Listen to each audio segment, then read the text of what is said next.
আসসালামু আলাইকুম। Congratulation Iran. আর ইরানের যারা পাগলা ফ্যান ফলোয়ার আছেন, আজকের এই ভিডিওটা আমাদের প্রত্যেকের বিজয়, কারণ আমরা প্রত্যেকের জায়গা থেকে যার যার মতো করে ভূমিকা পালন করেছি। আপনিও এর গর্বিত অংশীদার, কারণ ইরানের 10 দফা দাবি পুরোটাই এই মুহূর্তে মেনে নিয়েছে মার্কিন যুক্তরাষ্ট্র। তো সবাইকে ঈদ মুবারক, পাশাপাশি ভিডিওটা শেয়ার করারও অনুরোধ রইল, কারণ আমি মনে করি এই যে ইরানকে আজকের জায়গায় আনা বা মার্কিন যুক্তরাষ্ট্রকে ঝুঁকানোর পিছনে আমি নাইমেরও ছোট্ট একটু ভূমিকা আছে, অডিয়েন্স হিসাবে আপনার ভূমিকা আছে, শেয়ারকারী হিসাবেও আপনার ভূমিকা আছে। সো খুশিটা ভাগাভাগি করে নেই।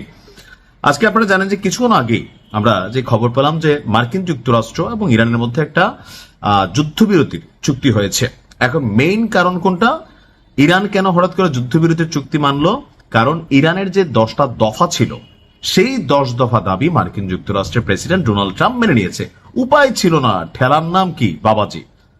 পৃথিবীর যেই প্রান্তে থাকুক, যাতে তো মানুষ, তাই না? মানুষের ঠেলা দিলে সে বাপ বাপ ডাকে। তো আলোচনার টেবিলে ইরানের 10 দফা কি শর্ত ছিল, যেটা মার্কিন যুক্তরাষ্ট্র চাটতে হইল?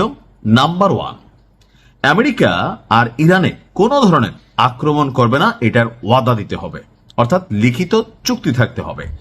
নাম্বার 2, হরমুজ প্রণালী নিয়ে মার্কিন যুক্তরাষ্ট্র যে প্ল্যানটা ছিল যে এটার নিয়ন্ত্রণ ইরান এবং আমেরিকা যৌথভাবে করবে, কিন্তু বাস্তবতা হচ্ছে ইরান বলছিল নো, এটার নিয়ন্ত্রণ আমাদেরই থাকবে। তো দিন শেষে এখানেও ইরানের দ্বিতীয় শর্ত ছিল হরমুজ প্রণালীতে একচ্ছত্র নিয়ন্ত্রণ থাকবে ইরানের হাতে। নাম্বার 3, যেটা ছিল মূল যুদ্ধের কারণ, ইউরেনিয়াম, অর্থাৎ পারমাণবিক সক্ষমতা ইরানের যেটা, তো ইরান ইউরেনিয়াম সমৃদ্ধ করার, অর্থাৎ এই কার্যক্রমগুলোকে চালিয়ে যাওয়ার, ইউরেনিয়ামের পরিমাণ আরো বাড়ানোর যে অধিকার, এটা আমেরিকাকে মেনে নিতে হয়েছে।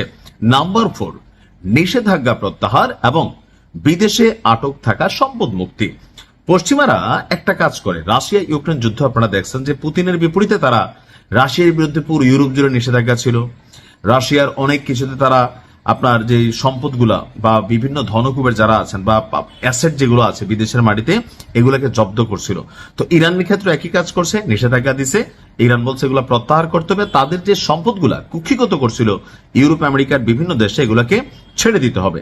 নাম্বার 5, জাতিসংঘ নিরাপত্তা পরিষদে সকল প্রস্তাব বাতিল করা, অর্থাৎ নিরাপত্তা পরিষদের একটা প্যাস লাগানো সিস্টেম আছে।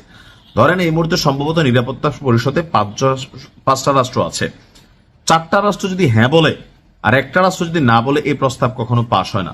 সেরকম অনেক ভেজাইল্লা প্রস্তাব তারা ওইখানে তৈরি করে ফেলছিল, যেটা নিয়ে ইরান বলছে এটাকে বাতিল করতে হবে। নাম্বার 6, আন্তর্জাতিক পারমাণবিক শক্তি সংস্থার সব প্রস্তাব বাতিল করা।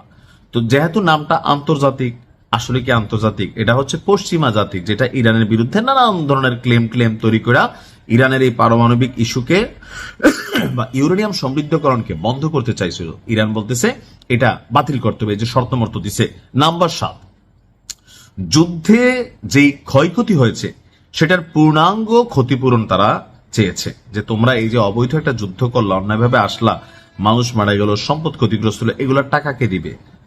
এই টাকাটা তোমরা আমাদেরকে দিতে হবে। নাম্বার 8, পুরো মধ্যপ্রাচ্য অঞ্চল থেকে মার্কিন সৈন্য প্রত্যাহার, অর্থাৎ যে সকল আরব রাষ্ট্রগুলো লাইক সৌদি আরব, কাতার, দুবাই, বাহরাইন, কোথায় নাই, প্রত্যেক দেশে যে ঘাঁটিগুলো আছে এগুলোকে সেখান থেকে সরিয়ে নিতে হবে। নাম্বার